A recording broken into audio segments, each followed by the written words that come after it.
Bonjour et bienvenue. Alors, refuser une sous-traitance illégale dans un marché public, c'est, on le sait, un exercice à très haut risque.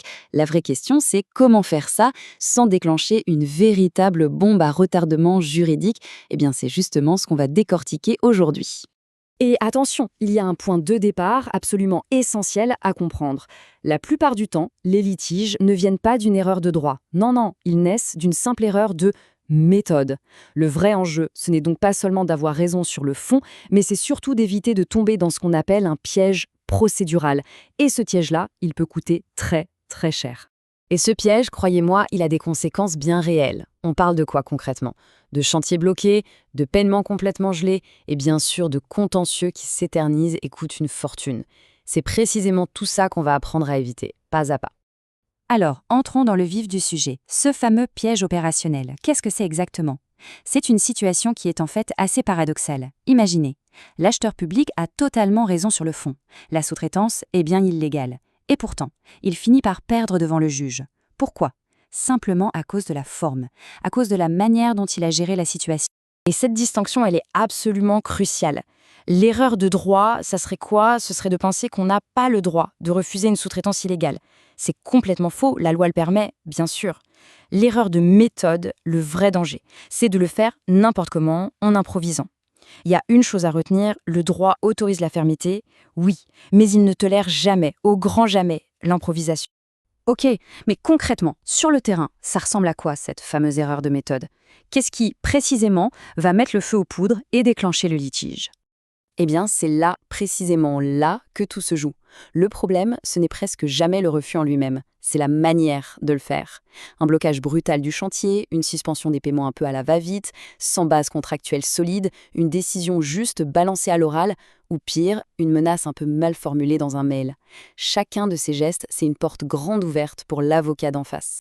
Vous savez, la sous-traitance, c'est un sujet particulièrement piégeux, parce qu'elle est pile dans cette zone grise à l'intersection de plein de choses. Le droit des contrats, l'exécution technique du projet, la chaîne de paiement, c'est un carrefour vraiment dangereux. Et pour le traverser sans accident, il y a une règle d'or, la toute première.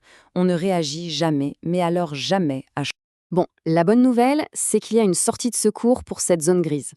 Il existe une méthode claire, bien structurée et surtout sécurisée. Allez, on va découvrir ensemble cette approche en 5 temps qui permet de gérer la situation sans prendre de risques. Voilà, la feuille de route est là, sous nos yeux. 5 étapes pour un refus parfaitement maîtrisé. Ça part de l'identification du problème et ça va jusqu'à la sécurisation des paiements. Chaque étape est pensée pour construire un dossier blindé. Alors on va les détailler maintenant, une par une. Première étape, l'identification. Tout commence par là, par un diagnostic ultra précis. Est-ce qu'on est face à une sous-traitance qui n'a pas du tout été déclarée ou alors une déclaration qui arrive juste en retard? Chaque cas est différent et donc chaque réponse doit être adaptée. Si on se trompe de qualification à ce moment-là, c'est toute la procédure qui suit qui devient bancale. Deuxième étape, et c'est une nuance fondamentale, on ne bloque jamais brutalement. Attention, personne ne va reprocher à un acheteur d'être ferme, d'exiger que les règles soient respectées. Ça, c'est normal. Par contre, arriver et arrêter un chantier du jour au lendemain sans aucun préavis ou geler les paiements de façon unilatérale, ça, le juge y va presque toujours considérer que c'est de la brutalité. Et la brutalité, elle est sanctionnée. Troisième temps, refuser formellement. Le refus doit toujours être écrit. Et le ton que l'on emploie est primordial. Il faut rester factuel, neutre. On n'est pas là pour accuser, on est là pour constater. On n'écrit jamais « vous êtes en faute » parce que ça, c'est une invitation directe au conflit. On écrit plutôt quelque chose comme « en l'absence d'une déclaration conforme, je ne suis pas en mesure de reconnaître cette sous-traitance ». C'est factuel, c'est inattaquable et surtout ça protège. Quatrième étape, et on l'oublie souvent, il faut toujours laisser une porte de sortie. Une fois qu'on a notifié le refus, c'est essentiel de proposer une solution. Du genre « voici comment vous pouvez régulariser la situation. Vous avez jusqu'à telle date pour le faire. » Pourquoi c'est si important? Parce que le juge, il va forcément se demander si l'acheteur a été constructif ou s'il a juste cherché à tout bloquer. Cette étape, c'est la preuve qu'on a agi de manière raisonnable. Et enfin, cinquième étape, le nerf de la guerre, l'argent, le paiement. Là, la règle est hyper simple. Jamais, au grand jamais, de paiement direct au sous-traitant qui n'est pas déclaré. Si le travail a bien été fait, le paiement, il est dû au titulaire du marché. Point final. À lui et à lui seul. Et bien sûr, il faut garder une traçabilité parfaite de tous les virements, de tous les flux, pour ne pas se retrouver avec le risque de devoir payer 2 fois la même chose. Voilà pour les 5 étapes. Mais en fait, tout ça repose sur une seule et même philosophie, un principe clé qui doit vraiment guider chaque action. Et ce principe, il tient en une seule phrase, mais c'est vraiment celle qu'il faut graver dans le marbre. Ne combattez jamais une illégalité par une autre illégalité.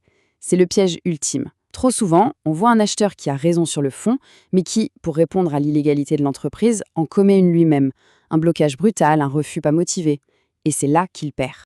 En fait, ça demande un vrai changement de posture. Le rôle de l'acheteur, ce n'est pas d'être un juge ou un policier qui vient punir une faute. Non, son rôle, c'est de gérer un contrat et de faire en sorte que l'exécution de ce contrat revienne dans un cadre légal et maîtrisé. L'objectif, c'est le contrôle, ce n'est pas la sanction. Bon, pour conclure, rappelons quand même pourquoi toute cette méthode est si importante. Concrètement, qu'est-ce qu'on risque si on improvise, si on ne suit pas ces étapes? La question est posée. Et la réponse, elle doit être tout aussi claire. Une seule mauvaise réaction au départ peut déclencher un véritable effet domino. Le coût d'une erreur de méthode, il est tout simplement immense. D'abord, il est financier. Évidemment, on peut être condamné à verser des dommages-intérêts ou même à payer 2 fois.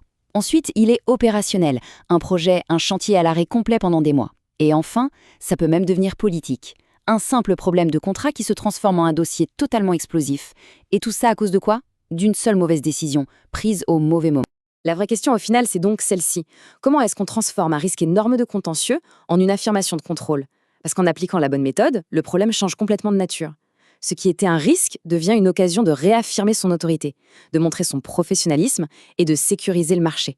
On peut le dire, maîtriser cette méthode, c'est tout simplement une compétence clé pour n'importe quel acheteur public aujourd'hui.